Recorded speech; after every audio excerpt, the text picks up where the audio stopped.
Welcome to Free Thoughts, a project of the Cato Institute's libertarianism.org. Free Thoughts is a show about libertarianism and the ideas that influence it.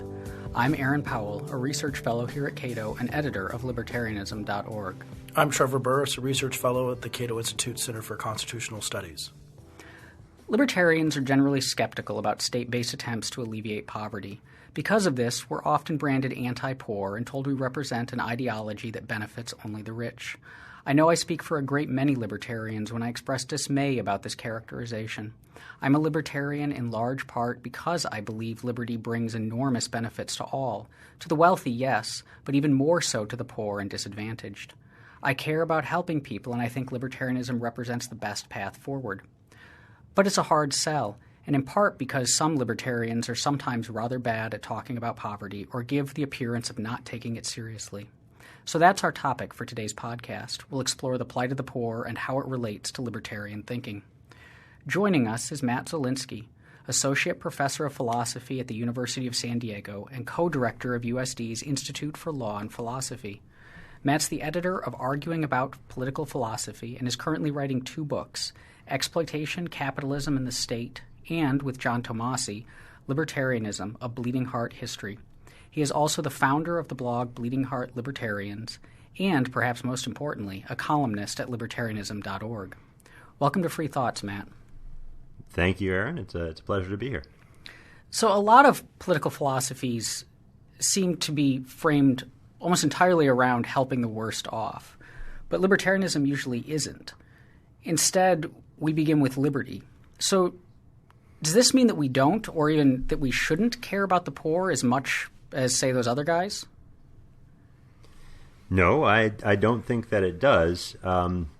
There is, I think, a tendency, not just among people doing political philosophy, but among the population more generally, to read off moral views as kind of flowing directly from people's political positions, so that if, for instance, you care about children who might be the victim of gun violence, then a lot of people seem to think that an opposition to gun control ought to flow directly from that moral concern for the children. Or, for instance, if you care about working individuals not making enough money to support themselves or feed the families, then a support for minimum wage laws might be a direct way of expressing that moral concern.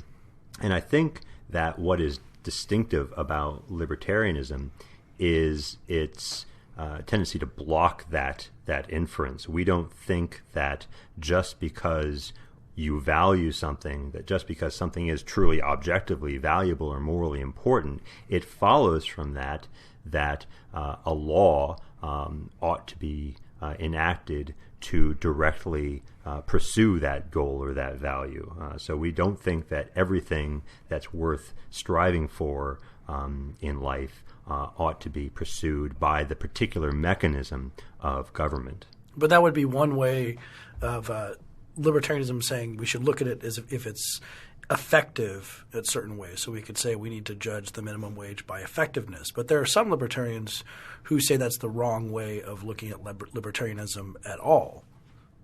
Right. So libertarians come in different stripes, and different libertarians have different moral foundations for their political views, and different libertarians draw somewhat different political conclusions from those moral foundations.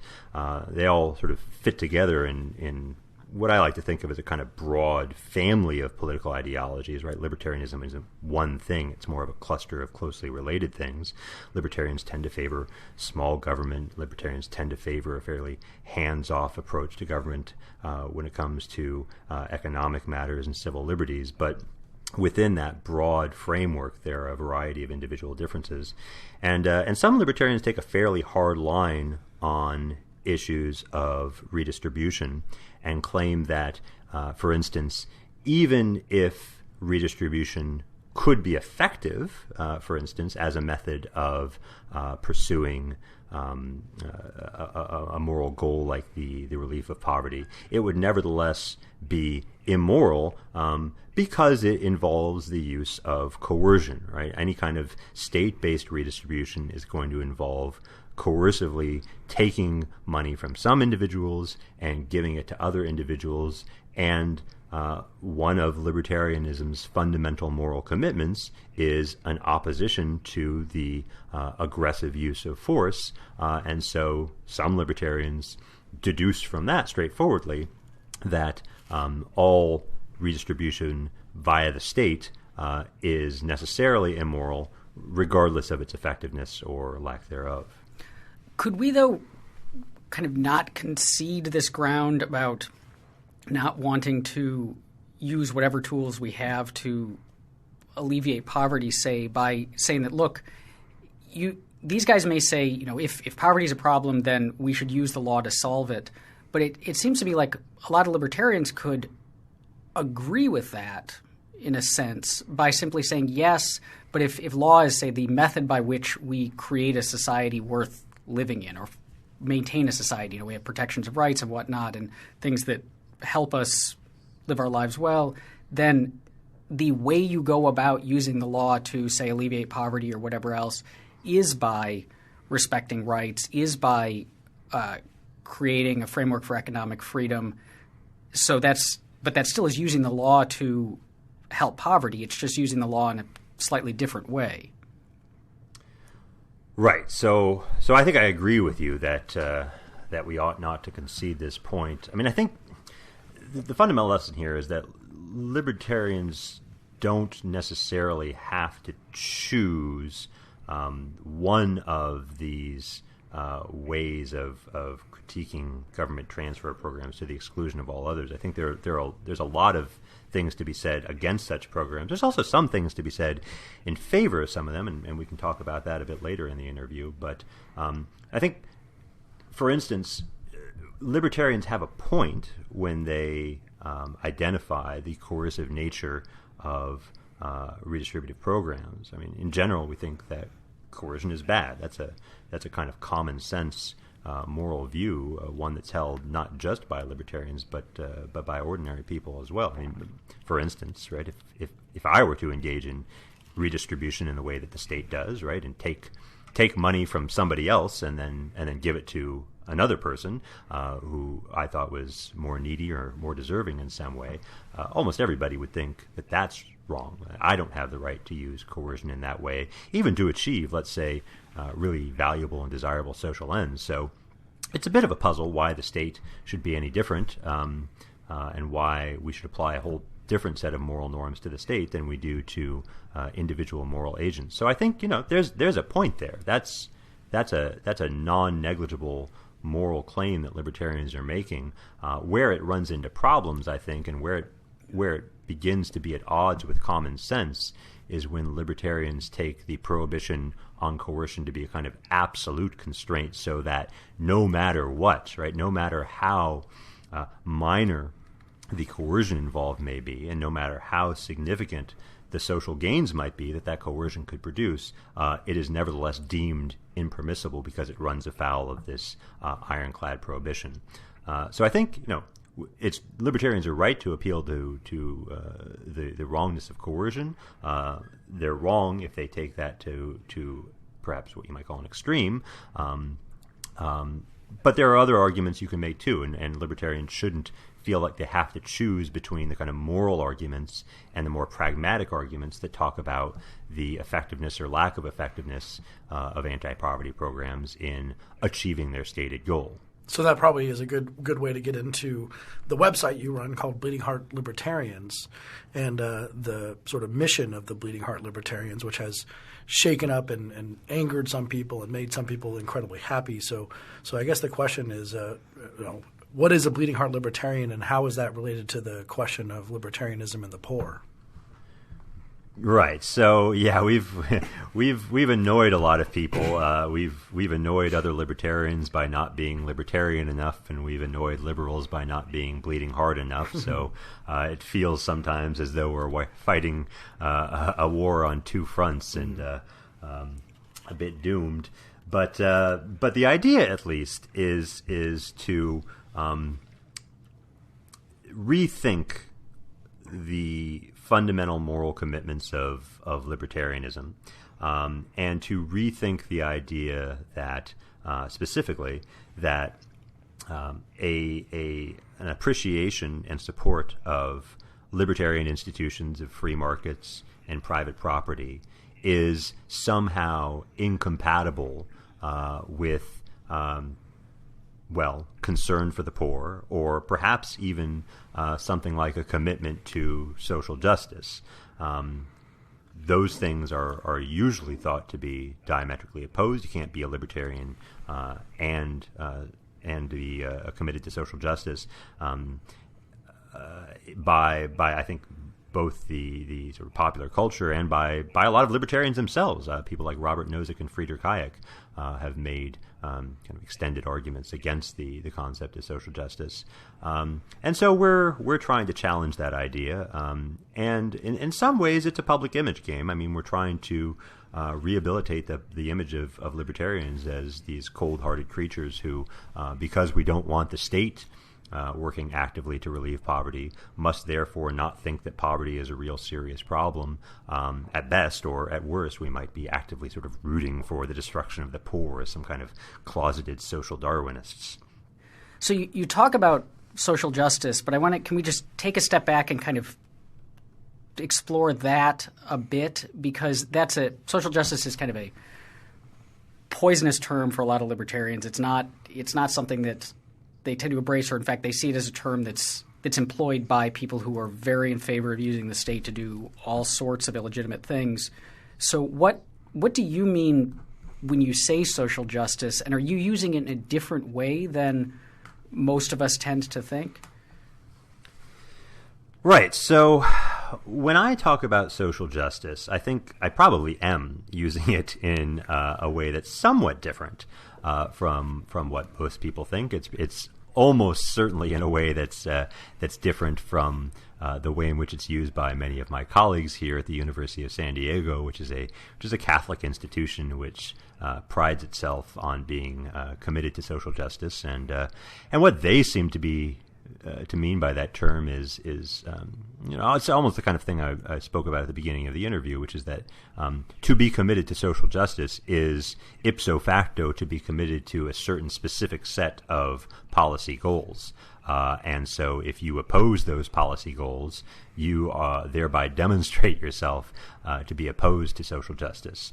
And I think that's not a very useful way of thinking about the term. I think what's really going on there, and the most charitable interpretation, is they have certain beliefs about the way certain policies work, right, and the way that the economy works in the absence of certain kinds of government intervention or regulation. And because they have those background beliefs, they believe that these policy goals that they favor, which tend to be broadly interventionist, except on the issue of immigration, in which they tend to be pretty good, because they have those background beliefs, they think that the policy goals that they favor sort of flow directly from their moral commitment, which is a concern to protect the poor and the vulnerable from exploitation, from oppression, and from severe harms that they think would befall them in a kind of unregulated market economy. So would that make it mostly a factual dispute, do you think?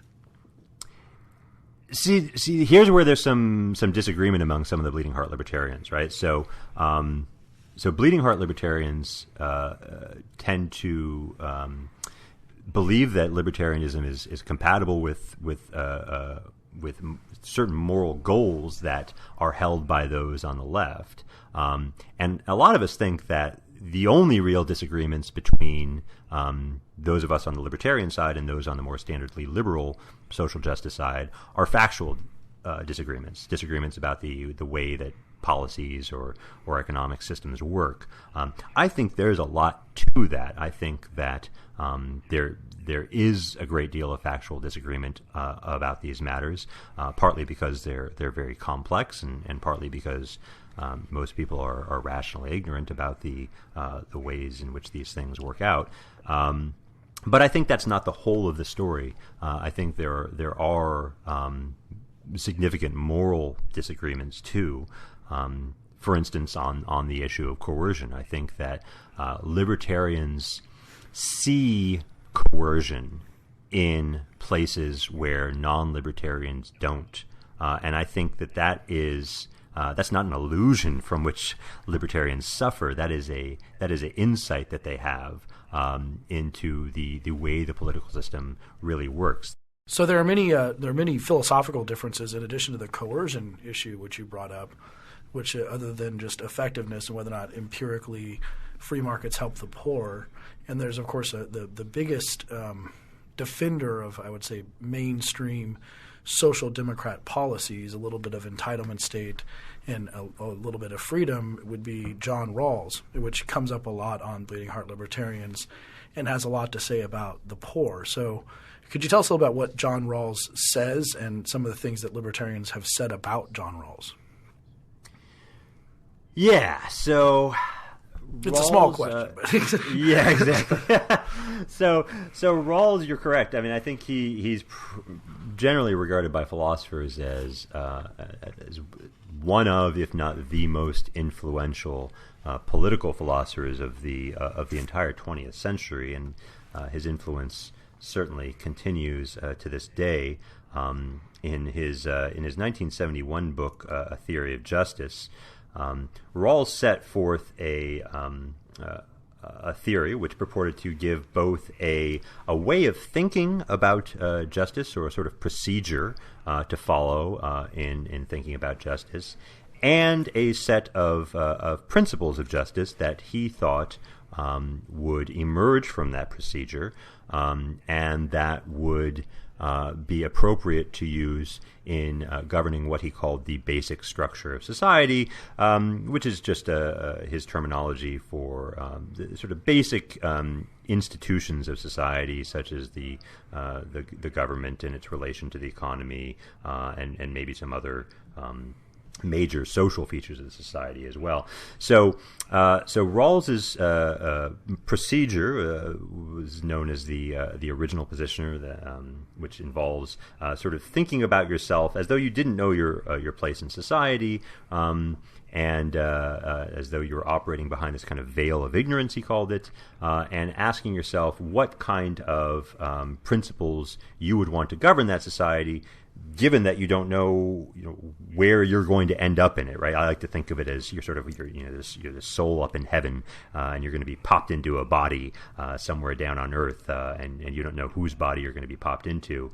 So you're trying to pick principles that guarantee, Rawls thought, that no matter where you end up in society, you're going to do okay. And so he thought that individuals in this original position would choose two principles of justice, one guaranteeing to each individual a certain extensive or maximally extensive set of basic liberties, so liberties of the person, liberties of to own a certain amount of personal property and so forth, political liberties. And a second principle, which dealt with inequalities and which placed severe limits on the kinds of economic inequalities that could legitimately emerge in society, specifically holding that inequalities would only be permitted if they could be shown to be to the advantage of the least well-off members of society. And it's that second principle, which is known as the difference principle, that has attracted the most attention, I think, in the literature on Rawls, both from libertarians and from non-libertarians. But also, that's the aspect of Rawls' theory that I think has drawn the most scorn from libertarians, since it seems to reflect a commitment to a very thoroughgoing kind of egalitarianism, material egalitarianism, that libertarians generally oppose. So that's the short version of Rawls. And so this is this is a sort of justice's fairness argument, which I've always thought was kind of a question of what traits are irrelevant to justice and trying to make sure that people are ignorant of those so they can make a society and go into that society and not have to create it to favor redheads or women or any trait that would not necessarily be relevant to their position in society, which has some intuitive appeal to it. Yeah, right. And Rawls, in setting out the argument here, draws parallels between the way we think about material inequality based on, say, inheritance and the particular kind of family you happen to have been born into, and the way we think about inequalities that might arise as the result of, say, racial discrimination. So Rawls says, look, we would find it objectionable and unjust if some people's lives went much, much worse for them merely because they happened to be born a member of the wrong race, and that race was discriminated against in various ways by society. So denied opportunities for education, denied opportunities for career advancement, and so forth. We would think that to be objectionable, Rawls says, because we think that one's race is a feature of a person that is morally arbitrary, that it ought not be a factor that determines one's life prospects. But then Rawls builds from that, and he says, well, look, if we think that race is a morally arbitrary feature of a person, why isn't it just as morally arbitrary what kind of family you happen to be born into, whether it's a rich family or a poor family? Why, in fact, isn't it arbitrary whether you happen to be born with certain kinds of natural talents or not? And so if most of, if not all of, the existing inequalities that we observe in society are a product of those kinds of arbitrary starting points, right? One's social class or one's natural genetic endowment, then aren't those inequalities too morally arbitrary? And shouldn't we therefore be at liberty to use the powers of the state to correct them so as to give everyone a sort of fair shot at success in the game of life? So the question is, why shouldn't we? I mean, it's an interesting argument, and I've always found it to be worthy of refutation, which is a compliment in the philosophical world. Why shouldn't we? What have libertarians, or what do you say, or what's wrong with that idea? Well, I think it's not as easy to refute as one might think. I mean, it's a shockingly radical conclusion, and so it would be nice if there was a pat, easy way of dismissing it. But Rawls is very, very smart, and he builds a lot into his theory that anticipates many of the objections that people like libertarians might be inclined to bring against his theory. So, for instance, one standard libertarian argument against redistribution is that it destroys incentives. So if I'm taking money from you in the form of taxes, that produces bad incentives on your end, because if I'm taxing you based on your income, let's say, then you've got less of an incentive to earn income, given that some of it's going to be taxed away. So you're going to be working less, you're going to be less productive, and if this is magnified over the entire economy is going to be less productive. And on the other end, if we're using the money that we take from you to give to someone who doesn't have a lot of money, then that person, too, is going to have less of an incentive to work. So there's a kind of a double hit you take from these redistributive policies in terms of incentives to productivity. And that has been thought by a number of libertarians and conservative critics to be a major problem with redistributive policies. But Rawls anticipates this, right? Rawls says that in his difference principle, not that inequalities are to be eliminated, but that they are to be tolerated only insofar as they are to the advantage of the least well off. And by phrasing it in that way, he takes account of the incentive problem, so that if taxing the very rich at a rate of, say, 80% would so destroy their incentive to work that it lowered economic productivity to the point that we weren't getting as much revenue as we would if we, say, tax them only at a rate of, say, 50%, then Rawls would favor taxing them at the rate of 50% and not 80%, precisely so that we would have more funds available to help the least well-off. So all that is just to say that Rawls is sharp. Rawls knows the standard arguments that libertarians make in favor of markets and against government redistribution, and he anticipates a great number of those in his book. So the problem or problems in Rawls's theory are going to be somewhat more subtle and difficult to detect. And I can say something about that, but I feel like I've been talking a lot in answering your question here.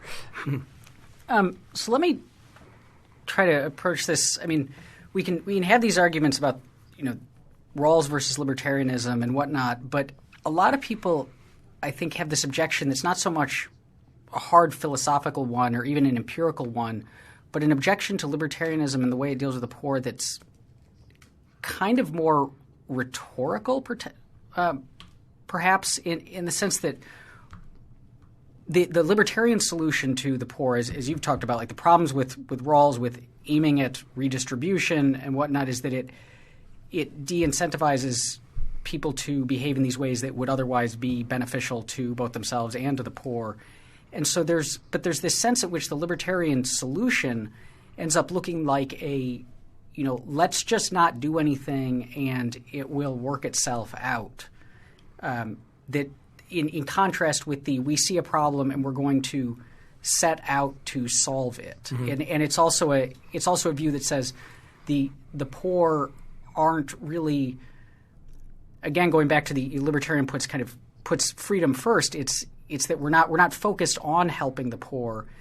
And so does this mean that libertarians, I mean, is there something to this argument in the sense that we're not really caring about the poor as much as we should because we're letting these emergent processes and markets and other kind of just abstract ideas solve these problems, as opposed to setting out with the tools that society offers us to address them head on? Or are we giving the right message to people who lost their job, whether it's I will give you a job versus free up some markets and hopefully, but I can't guarantee it, someone will probably give you a job. Right, and in that instance, the guy without the job, the politician saying, I'm going to help you, or the libertarian is saying, if we free up markets, then there'll be more employment and that will help you at some point. It's not unreasonable it's not unreasonable for him to go with the politician who's saying, I'm going to help you right now.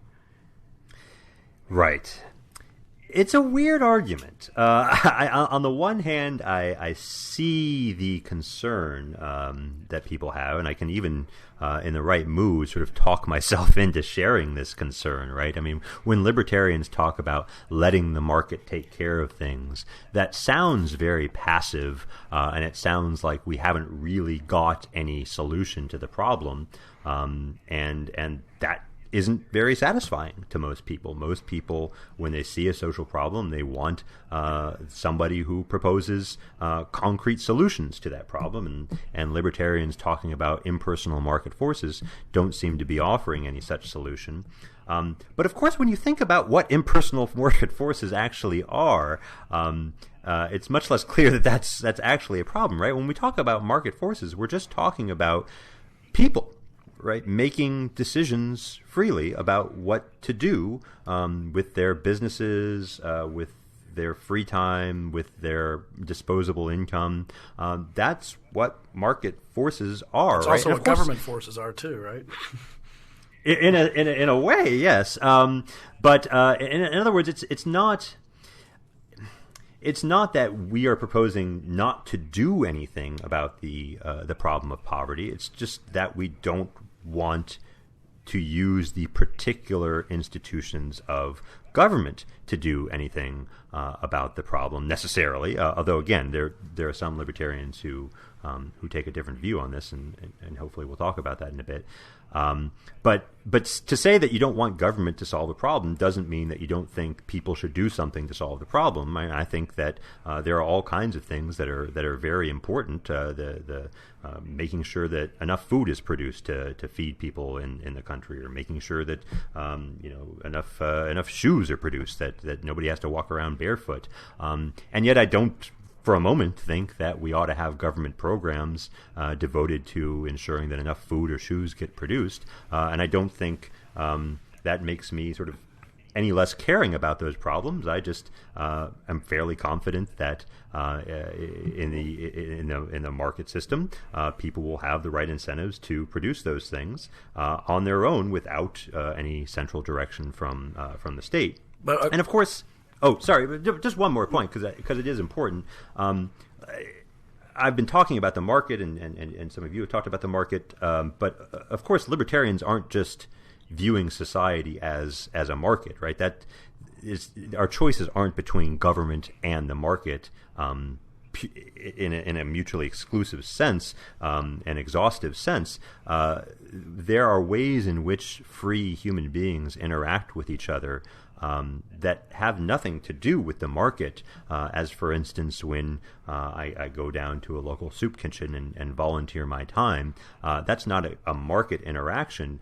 That's what I think we would describe as part of civil society. It's part of kind of free associations that individuals form amongst themselves, and that's an important part of society, just as much as our economic interactions. And so when libertarians advocate rolling back the state, it's not that they're assuming that the market is going to take care of everything, though libertarians are quite, and appropriately so, fond of and appreciative of market mechanisms. It's that they think free human beings can solve these problems in voluntary ways, some of which will be market-based ways, but other ways will involve the institutions of civil society. I've had I agree with everything you say, of course, but I've had a significant number of conversations with non-libertarians, particularly on the left, but even some conservatives who say that even despite all of these mechanisms, civil society and the market, people will fall through the cracks. And because, if we say that there shouldn't be a safety net, and even in the term safety net, it is implying that people won't fall through the cracks. And so that libertarians are somehow committed to the idea that somebody will fall through the cracks. They won't get a job. They won't be helped by an institution of civil society, and they'll end up very down and out. And that the person who is against libertarianism is simply saying that he's not willing to admit that possibility, and we should try to make sure that doesn't happen, which is why we need a safety net in exactly that metaphor of falling through the cracks. Right. So there's two things to say about that. One short point and then one somewhat longer point. The short point is that passing a law that says that nobody's allowed to fall through the cracks isn't the same thing as guaranteeing that nobody's going to fall through the cracks. So the problem arises just as much with government programs as it does with voluntary non-government aid. Neither of those things is a foolproof method of eliminating poverty or ensuring that nobody gets left behind. So if foolproofness is the standard, then nobody passes, which I think means that we need a different standard. The second and somewhat longer point is this. So the extreme libertarian view, and when I say extreme, I don't mean to denigrate it. I'm just it is the extreme view, is that no government redistribution at all is justifiable under any circumstances because it's coercion, and coercion is always wrong. That said, there is a long tradition in libertarian thinking that does, in fact, make room for some kind of safety net for the poor. So if you go and you read the major figures in the libertarian and classical liberal tradition, if you read people like John Locke or Adam Smith, or to take some more modern examples, people like Milton Friedman and Friedrich Hayek, all of them advocate in some form for a kind of safety net provided by the state with tax revenues. It's a safety net of probably a very different kind than anything we have in the United States or elsewhere. In most developed countries, but I think it's different in a good way in that it's designed to actually fulfill the function of a safety net, right, and stop people from being in a situation where they simply don't have enough money to take care of themselves and meet the basic needs of themselves and their family. So this spectrum of libertarian views that you brought up, I think, gives us a good opportunity to get to your particular flavor, which is Bleeding Heart Libertarianism. So I was wondering, could you give us the kind of thumbnail sketch of what BHL is, how it differs from other sorts of libertarianism, and then what you think it has uniquely offered to this question of poverty and disadvantage? Or maybe just what your version of BHL, because there's a lot of Bleeding Heart Libertarians. Yeah. Sure, and if there's disagreements, you go into those too. Mm. There are some pretty wide disagreements. Our blog roll is growing, and we don't have any kind of philosophical purity tests that we apply to people before they're taken on board. So we've got people like me, and I think of myself as a kind of broadly Hayekian kind of moral pluralist, I suppose. And then you've got somebody like Roderick Long, who is roughly speaking, a Rothbardian natural rights theorist who kind of aligns himself with Rothbard in his more leftist period.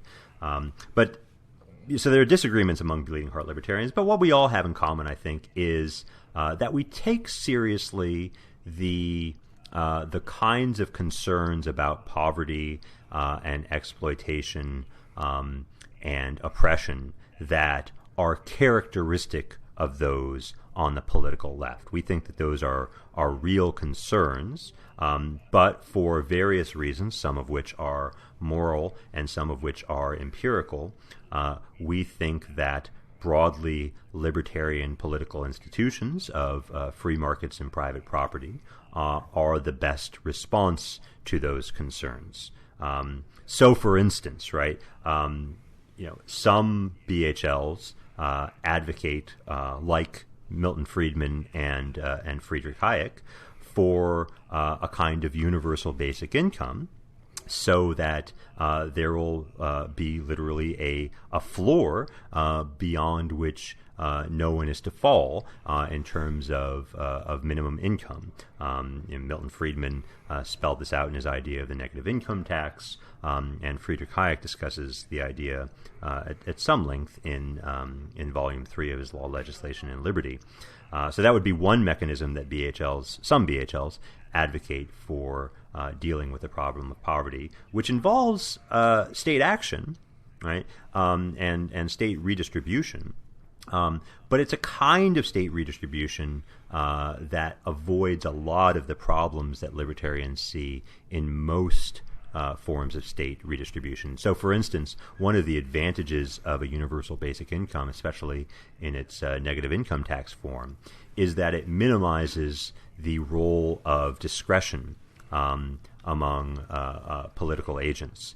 So a big problem with redistribution is if redistribution is done according to the whims of legislators, then there are grave reasons to worry that redistribution will increase and keep increasing over time to serve the interest of those political agents, and that it will be dispensed in ways that, again, serve the interests of the agents who administer them rather than the interests of the people who are supposed to benefit them, namely the poor. And so here's where all kinds of familiar public choice concerns come about the way in which income redistribution in a country like the United States, for instance, is used to benefit not the poor for the most part, but the middle class, who are in a position to offer various kinds of political support and political threats to the agents who are in charge of passing and enacting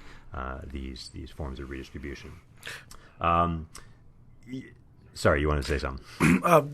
If we remove the political noise, though, that's a question I always have. So we imagine a better functioning government, which is what you were usually going for and trying to figure that out in some way, and remove the noise in the system to create a very direct and straight redistribution system that accounts for variations that people would generally endorse. For example, people who never work on welfare versus people who are generally hard up. Would that be something that more libertarians or more Bleeding Heart libertarians could get on board with? Well, it's controversial among libertarians and even among Bleeding Heart libertarians whether that is something that would be desirable as a kind of first best, right, ideal theory function of government. I think almost all Bleeding Heart libertarians agree that something like a Hayekian or a Friedmanite basic income would be much, much better than what we have now. The collection of motley programs that we have ostensibly designed to serve the interests of the poor now. This would be a great improvement in that, both in terms of the incentive effects, in terms of the amount of discretion allowed to political agents, and in terms of overhead costs, for instance, in administering the program. So for all those reasons, if we could sort of snap our fingers and move from what we have now to something like the basic income, I think that BHLs agree that would be a good idea. Some go further and argue that it would be a requirement of even an ideally just system, right? So not just better than what we have now, but part of the best imaginable form of system. And you get different arguments advanced for that view, but part of the argument is that society and the social institutions that compose the basic structure of society impose costs upon people. They impose costs and they distribute benefits, and those burdens and benefits fall on different people in different ways. And so one idea is that we have an obligation, given that we're imposing costs on people by imposing this political system upon them, we have an obligation to make sure that nobody suffers too much, to make sure that nobody is too disadvantaged by that system. And a basic income is one kind of rough and ready way to do that, to make sure that everybody is deriving some minimal level of benefit from this society that we have formed together as a kind of cooperative system of mutual advantage, to use a phrase from Rawls. But does this guaranteed basic income potentially run into the same sorts of incentive problems that you accused Rawls of earlier? So Rothbard, I believe, in a speech that he gave critiquing Milton Friedman's basic income proposal, argued that the problem with it is you're going to get a ratchet effect, that say the basic income is $20,000 a year and I make $22,000 a year, then what that means is that I'm working 40 hours a week for effectively $2,000 a year, which doesn't sound like a great deal, so I'll drop out. And when I drop out to get just the $20,000 for not working, we have to, by some amount, increase the amount of taxes in order to fund my now $20,000, which is going to cut into the income of the people who are working, which is going to reduce their earnings, their after-tax earnings, closer to that level where they'll become one of those people too. Right, and so eventually you get where no one is really incentivized to work because the taxes make it, not worth your time. So any program of redistribution is going to have some disincentive effect, both on the tax end and on the beneficiary end. I think the negative income tax and universal basic income schemes more generally are designed in a way to be more sensitive to those effects and to mitigate them, and they can be further tweaked in ways that mitigate the incentive effects further. So Charles Murray, for instance, has a fairly well worked out basic income plan. He's another self-identified libertarian. In his book, In Our Hands, A Plan to Replace the Welfare State, he comes up with a variety, and it's a fairly detailed proposal, but he comes up with a variety of tweaks that reduce the disincentive effects on both ends. But even still, there's still going to be some disincentive effects. And that's a problem, I think, not merely because it requires higher taxes to sort of compensate for that effect, but because it indicates a deeper issue with basic income schemes and with welfare state policies more generally. Actually, there's two problems. So the first one is that to the extent that these policies slow economic growth, they might wind up helping to relieve the problem of poverty among currently existing citizens at the expense of future citizens. So I think people tend to underestimate the compound effect of economic growth over time. Right? It's easy not to appreciate just how big of a difference that can make in average quality of life. So, for instance, there's one figure that says if the annual rate of growth in the American GDP had been just 1 percentage point lower between 1870 and 1990, Americans in 1990 would have been no richer than Mexicans in 1990.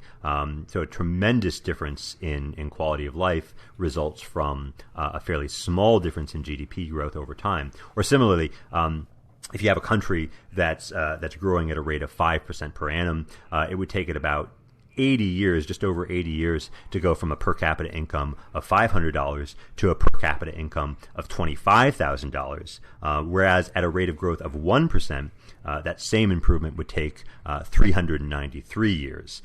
So economic growth over time makes a huge difference in the amount of wealth in a society, in the average quality of living of members of that society.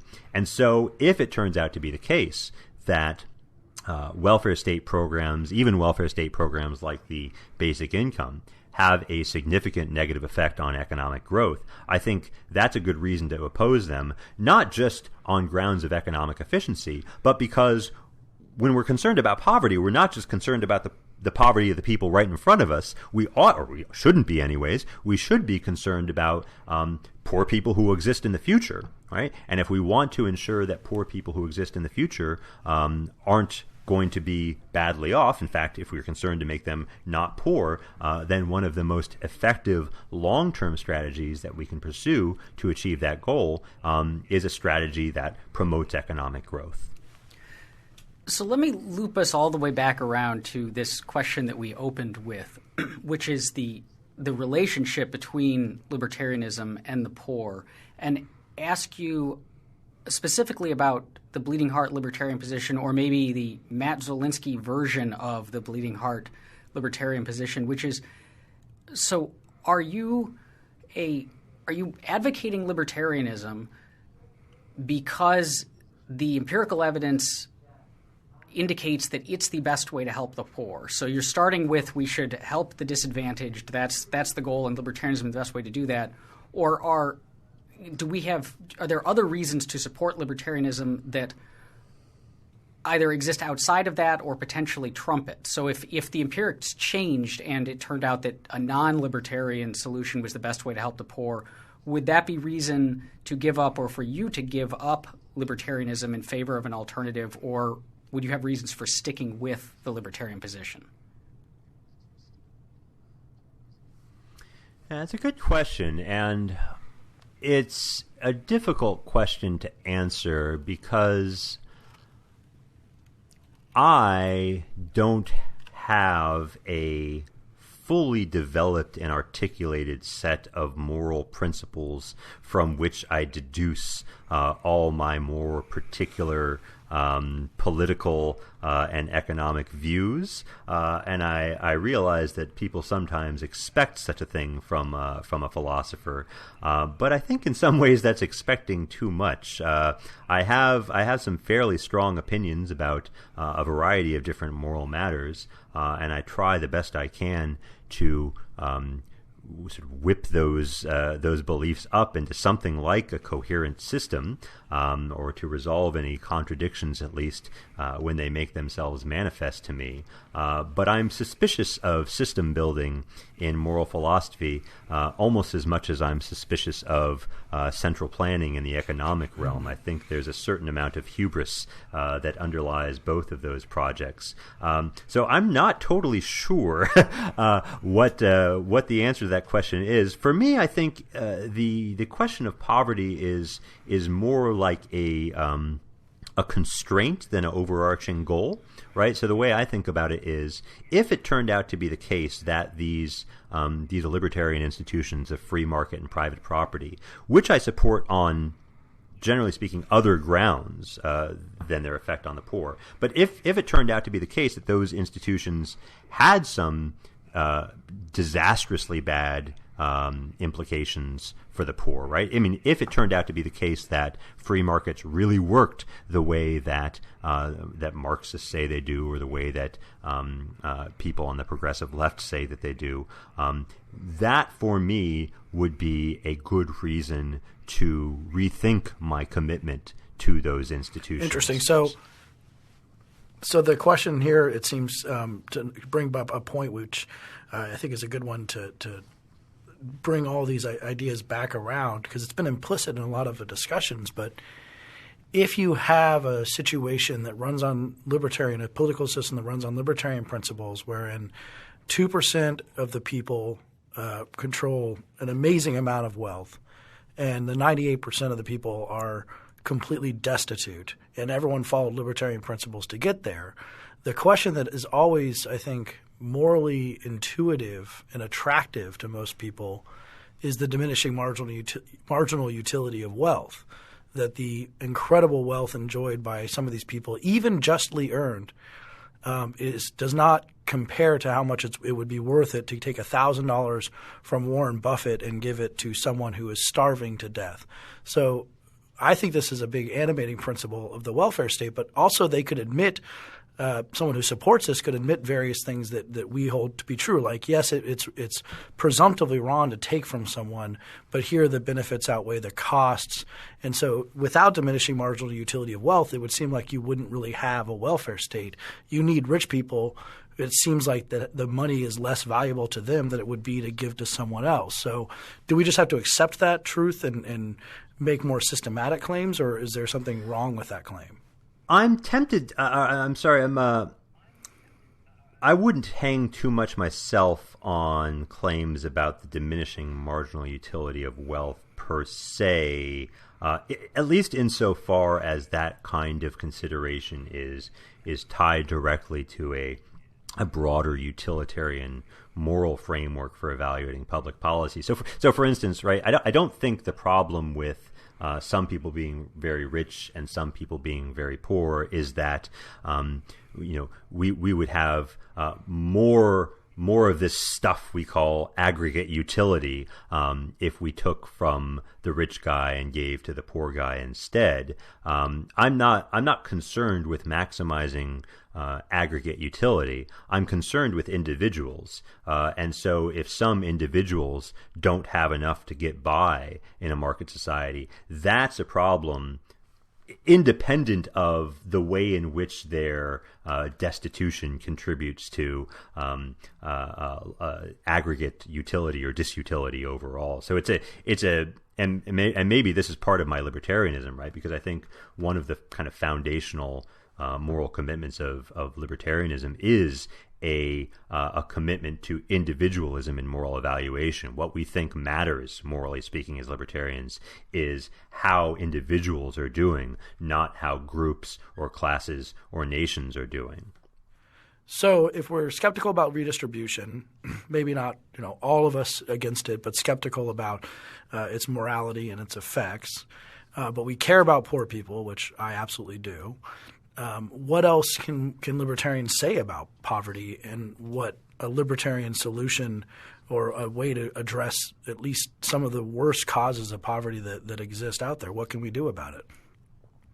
Well, I actually think if you understand libertarianism as being defined by its opposition to coercion, then that actually places libertarians in a particularly good place to advocate on behalf of the poor, because I think that when you look at the actual causes of poverty in the real world, a great many of them are can be traced back to unjust uses of coercion that libertarians themselves, given their own basic moral premises, would condemn. So, for instance, one of the most egregious forms of coercions that states exercise today that perpetuates poverty are the immigration restrictions that developed countries place that prevent poor people from the developing world from traveling to the United States, setting up shop there, setting up their families there, and partaking of the tremendous economic growth that our system makes available to people. I think there's a tendency for those on the left who are concerned to relieve poverty to think about poverty in a kind of nationalistic way, right? So we're thinking about the poor people who are immediately around us, who are in our cities or our states or our countries. But I think that's absolutely the wrong way to think about poverty. If you think about the severity of poverty and who suffers the most from it, it's mostly people living outside of the developed world. And so if you're concerned to relieve poverty where it's at its worst, those are precisely the people that you ought to be focused on. And the kinds of programs that those on the left advocate to relieve poverty within their societies often kind of paradoxically exacerbate it for those outside of their societies, because every time you build up the welfare state for those within your society, you make it harder and harder for people outside of that society to have access to the basic economic framework of free trade and private property that really have this tremendous wealth-generating potential. People don't want to let in a bunch of immigrants if they're worried that those immigrants are going to be a drain on their welfare services. So I think one of the most effective things that libertarians who are concerned with poverty could do is to advocate for open borders, for the dismantling, that is, of the coercive boundaries between states that are established by states and unjust on just basic libertarian principle. Yeah, and I think that there's a saying too. I mean, that's a great point about broadening your moral sphere, and it has been said in a couple papers that the biggest single policy change you could do to alleviate poverty would be to have open borders or incredibly relaxed borders throughout the world. Could nearly double the GDP of the world in a pretty short scale. Yeah, I think that's by and away the biggest example of state action that exacerbates poverty that libertarians I think can and should be saying more about. But there are lots of other examples too, right? There are lots of things that the state does that make it harder to be poor, or that make it more likely that people are going to be poor or stay poor. So minimum wage laws, for example, that produce unemployment, rent control laws that make it harder for people to get a home, milk price supports or other agricultural price supports that increase the price of basic foodstuffs that consume a disproportionate share of the income of the poor. Restrictions on entrepreneurship, right? So occupational licensing requirements that mean that you have to get a license from the state to braid someone's hair or to drive them to the airport. All of these are regulations that are unjust on libertarian grounds and that hurt people and that disproportionately hurt the poor. And so I think there's a wide field of issues on which libertarians are in a really good position to advocate for policies that fit squarely within their ideological wheelhouse, but that also demonstrate a profound concern for the poor, and that would make a real difference in the quality of lives of the poor if they were enacted. Thank you for listening to Free Thoughts. If you have any questions or comments about today's show, you can find me on Twitter at @ARossP. That's AROSSP. And you can find me on Twitter at TCBurrus, TCBURRUS. And I'm on Twitter at Matt Zwolinski, that's MattZwollinski. To learn more about libertarianism, visit us on the web at www.libertarianism.org.